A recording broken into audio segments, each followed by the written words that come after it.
ಕಲಿಯುಗ ಅಂತ್ಯ ಯಾವಾಗ? ಈ ಪ್ರಶ್ನೆ ಎಲ್ಲರನ್ನ ಕಾಡ್ತಾ ಇದೆ. 2012ರಲ್ಲಿ ಪ್ರಳಯ ಬಂದು ಇಡೀ ಭೂಮಿ ಸರ್ವನಾಶವಾಗುತ್ತೆ ಅಂತ ಹೇಳಲಾಗಿತ್ತು. ಆದ್ರೆ ಅದು ಆಗ್ಲಿಲ್ಲ. ಅದೆಷ್ಟೋ ಜನ ಪ್ರಳಯ ಫಿಕ್ಸ್ ಅಂತ ಇದ್ದ ಬದ್ದ ಮನೆ ಮಠ ಆಸ್ತಿಯನ್ನೆಲ್ಲ ಮಾರಿ ಎಂಜಾಯ್ ಮಾಡಿದ್ರಂತೆ. ಆದ್ರೆ ಮಾರನೇ ದಿನ ನೋಡಿದ್ರೆ ಏನಂದ್ರೆ ಏನು ಕೂಡ ಆಗಿರ್ಲಿಲ್ಲ. ಇದಷ್ಟೇ ಅಲ್ಲದೆ ಅದೆಷ್ಟೋ ಪುಸ್ತಕಗಳಲ್ಲಿ ಕಲಿಯುಗ ಅಂತ್ಯದ ಬಗ್ಗೆ ಬರೆಯಲಾಗಿದೆ. ಅದರಲ್ಲೂ ವೀರಬ್ರಹ್ಮೇಂದ್ರ ಕಾಲಜ್ಞಾನ ಪುಸ್ತಕದಲ್ಲಿ ಕಲಿಯುಗ ಅಂತ್ಯದ ಬಗ್ಗೆ ಉಲ್ಲೇಖಿಸಲಾಗಿದೆ. ನಿಮಗೆ ಗೊತ್ತಿದ್ಯೋ ಇಲ್ವೋ? ವೀರಬ್ರಹ್ಮೇಂದ್ರ ಕಾಲಜ್ಞಾನ ಪುಸ್ತಕದಲ್ಲಿ ಏನೆಲ್ಲ ಬರೆದಿದೆಯೋ ಆ ಎಲ್ಲಾ ಘಟನೆಗಳು ನಡೀತಾನೆ ಇವೆ. ಇದರ ಬಗ್ಗೆ ಒಂದು ಸಪರೇಟ್ ವಿಡಿಯೋ ಕೂಡ ನಮ್ಮ ಚಾನೆಲ್ ನಲ್ಲಿ ಇದೆ. ಈ ವಿಡಿಯೋ ನಂತರ ಅದನ್ನು ಕೂಡ ಹೋಗಿ ನೋಡಿ. ಅದರಂತೆ ಇದೀಗ ಆ ಪುಸ್ತಕದಲ್ಲಿ ಕಲಿಯುಗ ಅಂತ್ಯದ ಬಗ್ಗೆ ಬರೆಯಲಾಗಿದೆ. ಆ ದೇಗುಲದಲ್ಲಿ ಇದೆಯಂತೆ ಕಲಿಯುಗ ಅಂತ್ಯದ ರಹಸ್ಯ. ಕಲಿಯುಗದ ಅಂತ್ಯವನ್ನ ಸೂಚಿಸುತ್ತಿರುವ ಆ ದೇವಾಲಯದ 4ನೇ ಕಂಬ ಉರುಳಿದ್ರೆ ಜಗತ್ತೇ ಪ್ರಳಯವಾಗುತ್ತಂತೆ. ಹಾಗಾದ್ರೆ ಒಂಟಿ ಕಂಬದಲ್ಲಿ ನಿಂತಿರೋ ಈ ದೇವಾಲಯದ ರಹಸ್ಯವಾದ್ರೂ ಏನು? ಆ ಕಂಬಗಳಲ್ಲಿ ಅಡಗಿರುವ ಪೌರಾಣಿಕ ಸತ್ಯವಾದ್ರೂ ಏನು? ಈ ಎಲ್ಲಾ ಇಂಚಿಂಚು ಮಾಹಿತಿಯನ್ನ ಇವತ್ತಿನ ಈ ವಿಡಿಯೋದಲ್ಲಿ ಎಕ್ಸ್ಪ್ಲೋರ್ ಮಾಡ್ತೀವಿ. ವಿಡಿಯೋ ತುಂಬಾ ಇಂಟ್ರೆಸ್ಟಿಂಗ್ ಆಗಿರುತ್ತೆ, ಪೂರ್ತಿಯಾಗಿ ನೋಡಿ. ಈ ಎಲ್ಲಾ ಮಾಹಿತಿಗಳನ್ನ ತುಂಬಾ ಕಷ್ಟಪಟ್ಟು ನಿಮಗೆ ತಿಳಿಸೋದಕ್ಕೆ ಒಂದು ಪ್ರಯತ್ನವನ್ನ ಮಾಡಿದ್ದೀನಿ. ನನ್ನ ಈ ಶ್ರಮಕ್ಕೆ ನಿಮ್ಮಿಂದ ಬಯಸೋದು ಕೇವಲ ಒಂದೇ ಒಂದು ಮೆಚ್ಚುಗೆ, ಅಂದ್ರೆ ಲೈಕ್ ಮಾತ್ರ. ಕೊಟ್ರ ಲೈಕ್ ಜೊತೆಗೆ ನೀವೇನಾದ್ರೂ ಮಹಾದೇವನ ಭಕ್ತರಾಗಿದ್ರೆ ಹರ ಹರ ಮಹಾದೇವ ಓಂ ನಮಃ ಶಿವಾಯ ಅಂತ ಕಮೆಂಟ್ ಮಾಡಿ. ಇನ್ಯಾಕ್ ತಡ, ಬನ್ನಿ ಸುದ್ದಿ ಜಾಲದೊಳಗೆ ಹೋಗೋಣ. ಅಂತ್ಯ ಅನ್ನೋದು ಖಂಡಿತ ಇದೆ. ಭೂಮಿಗೂ ಇದೆ, ಮನುಷ್ಯನಿಗೂ ಇದೆ.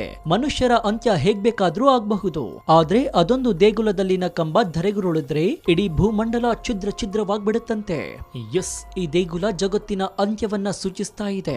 ಸಾಕ್ಷಾತ್ ಕೇದಾರನಾಥ ಈ ಕಲಿಯುಗ ಅಂತ್ಯವಾಗುತ್ತೆ ಅಂತ ಸೂಚನೆ ಕೊಡ್ತಿದ್ದಾನೆ. ಈ ಲಿಂಗದ ಸುತ್ತಮುತ್ತ 4 ಕಂಬಗಳಿದ್ದು ಅದರಲ್ಲಿ 3 ಕಂಬಗಳು ಆಲ್ರೆಡಿ ಕುಸಿದು ಬಿದ್ದಿವೆ. ಈಗಿರೋದು ಒಂದೇ ಒಂದು ಕಂಬ. ಈ ಕಂಬ ಯಾವಾಗ ಮುರಿದು ಬೀಳುತ್ತೋ ಆಗ ಇಡೀ ಜಗತ್ತೇ ಅಂತ್ಯಗೊಳ್ಳುತ್ತಂತೆ. ಅರೆ, ಈ ಕಂಬಗಳು ಉರುಳಿದ್ರೆ ಜಗತ್ತು ಸರ್ವನಾಶವಾಗುತ್ತಾ? ಇದನ್ನ ನಂಬೋದು ಹೇಗೆ ಅನ್ನೋ ಪ್ರಶ್ನೆ ನಿಮ್ಮನ್ನ ಕಾಡ್ತಿರುತ್ತೆ. ಅದಕ್ಕೆ ಉತ್ತರ ಹುಡುಕ್ತಾ ಹೋದಾಗ ಸಿಕ್ಕಿತ್ತು ನೋಡಿ ಅಸಲಿ ಸತ್ಯ. ಈ ದೇವಾಲಯದ ಸ್ತಂಭಗಳು ಇಡೀ ಜಗತ್ತನ್ನೇ ಹೊತ್ತು ನಿಂತಿದೆ. ಒಂದೊಂದು ಸ್ತಂಭ ಒಂದೊಂದು ಯುಗವನ್ನ ಬಿಂಬಿಸ್ತಾ ಇವೆ. ಕೃತಯುಗ, ತ್ರೇತಾಯುಗ, ದ್ವಾಪರ ಯುಗ ಮತ್ತು ಕಲಿಯುಗ ಅಂತ ಒಟ್ಟು 4 ಯುಗಗಳಿವೆ. ಅದೇ ತರ ಈ ದೇಗುಲದಲ್ಲೂ 4 ಕಂಬಗಳಿವೆ. ಇದರಲ್ಲಿ 3 ಕಂಬಗಳು ಆಲ್ರೆಡಿ ಕುಸಿದು ಬಿದ್ದು ಅಂತ್ಯಗೊಂಡಿರೋ 3 ಯುಗಗಳನ್ನ ಸೂಚಿಸ್ತಾ ಇವೆಯಂತೆ. ಕೃತಯುಗದ ಕಾಲದಲ್ಲಿ ಈ ದೇಗುಲದ ಒಂದು ಕಂಬ ಉರುಳಿತ್ತು. ಆಗ ಕೃತಯುಗ ಅಂತ್ಯವಾಗಿತ್ತು. ನಂತರ ತ್ರೇತಾಯುಗದ ಅಂತ್ಯ ಈ ದೇಗುಲದ 2ನೇ ಕಂಬ ಉರುಳಿದಾಗ ಆಗಿತ್ತಂತೆ. ತದನಂತರ ದ್ವಾಪರ ಯುಗದಲ್ಲಿ ಈ ದೇಗುಲದ 3ನೇ ಕಂಬ ಉರುಳಿ ಬಿದ್ದಿದ್ದು ಆಗ ದ್ವಾಪರ ಯುಗ ಅಂತ್ಯಗೊಂಡಿತ್ತಂತೆ. ಅದ್ರಂತೆ ಇದು ಕಲಿಯುಗ. ಕಲಿಯುಗದ ಅಂತ್ಯ ಈ ದೇಗುಲದ ಒಂಟಿ ಕಂಬದ ಮೇಲೆ ನಿಂತಿದೆ. ಈ ಕಂಬ ಉರುಳಿದ ಮರುಕ್ಷಣವೇ ಕಲಿಯುಗ ಅಂತ್ಯವಾಗುತ್ತೆ ಅಂತ ಹೇಳಲಾಗುತ್ತೆ. ಇದ್ರಲ್ಲೂ ಒಂದು ಲಾಜಿಕ್ ಇದೆ. ಅದೇನಂದ್ರೆ ಈ ಕೊನೆಯ ಸ್ತಂಭ ಉರುಳಿದ್ರೆ ಗುಹೆಯೇ ಲಿಂಗದ ಮೇಲೆ ಬೀಳುತ್ತೆ. ಸ್ತಂಭ ಉರುಳಿದರೆ ಇಡೀ ಪ್ರಪಂಚವೇ ಪ್ರಳಯಕ್ಕೆ ತುತ್ತಾಗುತ್ತೆ. ಅಂದ್ರೆ ಸೃಷ್ಟಿ ನಿಯಮದ ಪ್ರಕಾರ ಕಲಿಯುಗದ ಅಂತ್ಯ. ಇನ್ನು ಈ ದೇಗುಲದಲ್ಲಿರೋ 4ನೇ ಕಂಬ ಶಿಥಿಲಾವಸ್ಥೆಗೆ ತಲುಪಿದ್ದು ಅಲ್ಲಲ್ಲಿ ಒಂದಷ್ಟು ಬಿರುಕುಗಳು ಕಾಣಿಸಿಕೊಂಡಿವೆ. ಇದೆಲ್ಲವನ್ನ ನೋಡ್ತಾ ಇದ್ರೆ ಕಲಿಯುಗದ ಅಂತ್ಯ ಸಮೀಪಿಸ್ತಿದೆ ಅಂತ ಜನ ಬೆಚ್ಚಿ ಬಿದ್ದಿದ್ದಾರೆ. ಕೇದಾರನಾಥನ ಈ ದೇವಾಲಯ ನಿಜಕ್ಕೂ ಬೆಚ್ಚಿ ಬೀಳಿಸುವ ರಹಸ್ಯವನ್ನ ಹೊಂದಿದೆ. ಇದು ದೇಗುಲವಾಗಿದ್ರು ಗರ್ಭಗುಡಿ ಸದಾ ನೀರಿನಿಂದಲೇ ತುಂಬಿ ತುಳುಕ್ತಾ ಇರುತ್ತೆ. ದೇವರ ದರ್ಶನ ಮಾಡ್ಬೇಕು ಅಂದ್ರೂ ನೀರಿನಲ್ಲೇ ಇಳಿದು ಹೋಗ್ಬೇಕು. ಇನ್ನು ಈ ನೀರು ಎಲ್ಲಿಂದ ಬರುತ್ತೆ ಅನ್ನೋದು ಯಾರಿಗೂ ಗೊತ್ತಿಲ್ಲ. ಎಲ್ಲಿಗೆ ಹೋಗುತ್ತೆ ಅನ್ನೋದು ತಿಳಿದಿಲ್ಲ. ಆದ್ರೆ ಸದಾ ಕೇದಾರನಾಥನನ್ನ ತಂಪಾಗಿ ಇರಿಸ್ತಾ ಇದ್ದಾಳೆ ಈ ಗಂಗಾಮಾತೆ. ಆದ್ರೆ ಲಿಂಗ ಸ್ವರೂಪಿಯಾಗಿ ಜಗತ್ತನ್ನ ನೋಡ್ತಾ ಇರೋ ಕೇದಾರನಾಥ ಕಲಿಯುಗದ ಅಂತ್ಯವನ್ನ ಸೂಚಿಸ್ತಾ ಇದ್ದಾನೆ. ಅದು ಕೂಡ ಈ ದೇಗುಲಕ್ಕೆ ಆಸರಿಯಾಗಿ ನಿಂತಿರೋ ಈ ಕೊನೆಯ ಕಂಬದ ಮೂಲಕ.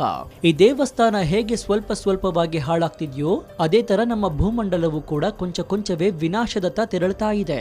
ಯಾವಾಗ ಈ ಕೇದಾರನಾಥ ದೇವಾಲಯದ 4ನೇ ಸ್ತಂಭವು ಉರುಳುತ್ತೋ ಆಗ ಇಡೀ ಜಗತ್ತು ನಾಶವಾಗಿ ಸ್ತಬ್ಧವಾಗ್ಬಿಡುತ್ತಂತೆ. ಪುರಾಣಗಳ ಪ್ರಕಾರ 6ನೇ ಶತಮಾನದಲ್ಲಿ ಕುಲಚೂರಿಯ ಸಾಮ್ರಾಜ್ಯಕಾರರು ಈ ಪ್ರದೇಶವನ್ನ ಆಳ್ತಾ ಇದ್ರು. ಈ ಗುಹೆಯಲ್ಲಿ ಮೊದಲಿಗೆ ಮಹಾವಿಷ್ಣುವಿನ ಮೂರ್ತಿ ಇತ್ತು. ನಂತರ ಅದನ್ನ ಬೇರೆಡೆಗೆ ಶಿಫ್ಟ್ ಮಾಡಲಾಗಿದ್ದು ತತ್ವ ಸಾರವನ್ನ ರಚಿಸಿದ ಮಹರ್ಷಿ ಚಾಂಗದೇವನು ಇಲ್ಲೇ ತಪಸ್ಸು ಮಾಡಿದ್ನಂತೆ. ಇನ್ನು ಈ ಪ್ರದೇಶವನ್ನು ತಮ್ಮ ವಶಕ್ಕೆ ಪಡೆದು ಹಲವು ವರ್ಷಗಳ ಕಾಲ ತಮ್ಮ ತೆಕ್ಕೆಯಲ್ಲಿ ಇಟ್ಟುಕೊಂಡಿದ್ದರು ಮೊಘಲರು. ಇನ್ನು ಮೊಘಲರ ನಂತರ ಈ ಪ್ರದೇಶವನ್ನ ಸ್ವಾಧೀನಕ್ಕೆ ಪಡೆದಿದ್ದು ಮರಾಠರು. ಶಿವಾಜಿ ಕಾಲದಲ್ಲಿ ಈ ಪ್ರದೇಶ ಮತ್ತೆ ಹಿಂದೂಗಳ ಆಳ್ವಿಕೆಗೆ ಒಳಪಟ್ಟಿತ್ತು. ಕ್ರಿಸ್ತಶಕ 1747ರಲ್ಲಿ ಮರಾಠರು ಇದನ್ನ ವಶಕ್ಕೆ ಪಡೆದು ಕೇದಾರನಾಥನನ್ನ ಪೂಜಿಸಿದ್ರು. ಹೀಗೆ ಅನಾದಿ ಕಾಲದಿಂದಲೂ ಪೂಜನೀಯವಾಗಿರೋ ಮಹಾರಾಷ್ಟ್ರದ ಈ ಕೇದಾರನಾಥ ಇದೀಗ ಕಲಿಯುಗದ ಅಂತ್ಯವನ್ನ ಸೂಚಿಸ್ತಾ ಇದ್ದಾನೆ. ದೇಗುಲದಲ್ಲಿರೋ 4ನೇ ಕಂಬ ಉರುಳಿ ಬಿದ್ದರೆ ಇಡೀ ಜಗತ್ತೇ ಮುಳುಗಿ ಹೋಗಲಿದೆ ಅನ್ನೋ ಸೂಚನೆ ನೀಡ್ತಾ ಇದ್ದಾನೆ. ಆಲ್ರೆಡಿ ಕಂಬ ಶಿಥಿಲಗೊಂಡಿದ್ದು ಯಾವ ಕ್ಷಣದಲ್ಲಿ ಏನ್ ಬೇಕಾದ್ರೂ ಆಗಬಹುದು ಅಂತ ಹೇಳಲಾಗ್ತಾ ಇದೆ. ಒಂದ್ ವೇಳೆ ಈ ಕಂಬ ಬಿದ್ರೆ ಇಡೀ ಜಗತ್ತೇ ಸರ್ವನಾಶವಾಗುತ್ತೆ. ಇನ್ನು ಈ ದೇಗುಲದ ಸಮೀಪದಲ್ಲಿ ಒಂದು ಕಲ್ಯಾಣಿ ಇದೆ. ಈ ಕಲ್ಯಾಣಿಯು ಪರಮ ಪವಿತ್ರವಾದದ್ದು ಅಂತ ಹೇಳಲಾಗುತ್ತೆ. ಆದ್ರೆ ಸದ್ಯಕ್ಕೆ ಕಲ್ಯಾಣಿ ಅಪವಿತ್ರವಾಗಿದ್ದು ಕಲುಷಿತಗೊಂಡಿದೆ. ಇದನ್ನ ಸ್ವಚ್ಛಗೊಳಿಸುವ ಕಾರ್ಯವೂ ನಡೀತಾ ಇದೆ. ಈ ದೇಗುಲ ಸದ್ಯ ಪ್ರವಾಸಿ ತಾಣವಾಗಿದೆ. ಪ್ರತಿನಿತ್ಯ ಇಲ್ಲಿಗೆ ಬರೋರ ಸಂಖ್ಯೆ ಹೆಚ್ಚಾಗ್ತಿದೆ. ಆದ್ರೆ ಬಂದವರೆಲ್ಲ ಅಚ್ಚರಿ ಎಂಬಂತೆ ನೋಡುವುದು ಈ ಒಂಟಿ ಕಂಬವನ್ನ. ಈ ಒಂಟಿ ಕಂಬದ ಮೇಲೆ ನಿಂತಿರೋ ಈ ದೇಗುಲದ ರಹಸ್ಯವನ್ನ ತಿಳಿದುಕೊಳ್ಬೇಕು ಅಂತ ಬಹಳಷ್ಟು ಜನ ಆಸೆ ಪಡ್ತಾರೆ. ಹೀಗೆ ಒಂಟಿ ಕಂಬದ ಇತಿಹಾಸವನ್ನ ಕೆದಕಿದಾಗ ಹೊರಬಿದ್ದಿದ್ದೇ ಕಲಿಯುಗ ಅಂತ್ಯದ ಬಗೆಗಿನ ಸತ್ಯ. ಕೊನೆಯ ಕಂಬ ಬಿದ್ರೆ ಕಲಿಯುಗ ಅಂತ್ಯವಾಗುತ್ತೆ ಅನ್ನೋ ಘನಘೋರ ಸತ್ಯ. ಈ ಸತ್ಯ ಇದೀಗ ಇಡೀ ಜಗತ್ತನ್ನೇ ಬೆಚ್ಚಿ ಬೀಳಿಸಿದೆ. ಅಂದ್ಹಾಗೆ ಕಲಿಯುಗದ ಅಂತ್ಯವನ್ನ ಸೂಚಿಸ್ತಿರೋ ಈ ದೇವಸ್ಥಾನ ಇರೋದು ಮಹಾರಾಷ್ಟ್ರದ ಅಹಮದ್ ನಗರದಿಂದ ಸ್ವಲ್ಪವೇ ದೂರದಲ್ಲಿರೋ ಹರಿಶ್ಚಂದ್ರ ಘಡದಲ್ಲಿ. 11ನೇ ಶತಮಾನದಲ್ಲಿ ಇಲ್ಲಿ ಗುಹೆಗಳನ್ನ ಕೆತ್ತಲಾಗಿತ್ತು. ಈ ಪ್ರದೇಶದ ಕುರಿತು ಮತ್ಸ್ಯ ಪುರಾಣ, ಅಗ್ನಿ ಪುರಾಣ ಹಾಗೂ ಸ್ಕಂದ ಪುರಾಣಗಳಲ್ಲೂ ಉಲ್ಲೇಖಿಸಲಾಗಿದೆ. ಹೀಗೆ ಪೌರಾಣಿಕ ಇತಿಹಾಸವನ್ನ ಹೊಂದಿರೋ ಪ್ರದೇಶದಲ್ಲಿ ಕಲಿಯುಗದ ಅಂತ್ಯವನ್ನ ಸೂಚಿಸುತ್ತಾ ಕುಂತಿದ್ದಾನೆ ಸಾಕ್ಷಾತ್ ಕೇದಾರನಾಥ. ಅಂದ್ಹಾಗೆ ಕಲಿಯುಗದ ಅಂತ್ಯವನ್ನ ಸೂಚಿಸ್ತಿರೋ ಈ ದೇವಸ್ಥಾನ ಇರೋದು ಮಹಾರಾಷ್ಟ್ರದ ಅಹಮದ್ ನಗರದಿಂದ ಸ್ವಲ್ಪವೇ ದೂರದಲ್ಲಿರೋ ಹರಿಶ್ಚಂದ್ರ ಘಡದಲ್ಲಿ. 11ನೇ ಶತಮಾನದಲ್ಲಿ ಇಲ್ಲಿ ಗುಹೆಗಳನ್ನ ಕೆತ್ತಲಾಗಿತ್ತು.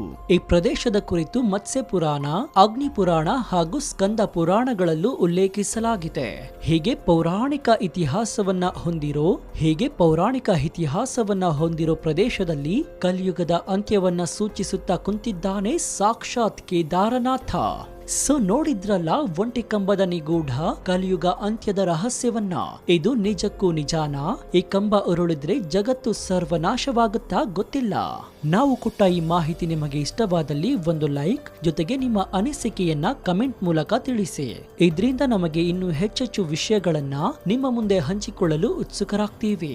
ಇನ್ನು ನಮ್ಮ ಚಾನೆಲ್ ನಲ್ಲಿ ಇಂತಹ ಅನೇಕ ಕುತೂಹಲಕಾರಿ ವಿಡಿಯೋಗಳು ಇವೆ. ಅದನ್ನು ನೋಡಿ ಪ್ರೋತ್ಸಾಹಿಸಿ. ಧನ್ಯವಾದ.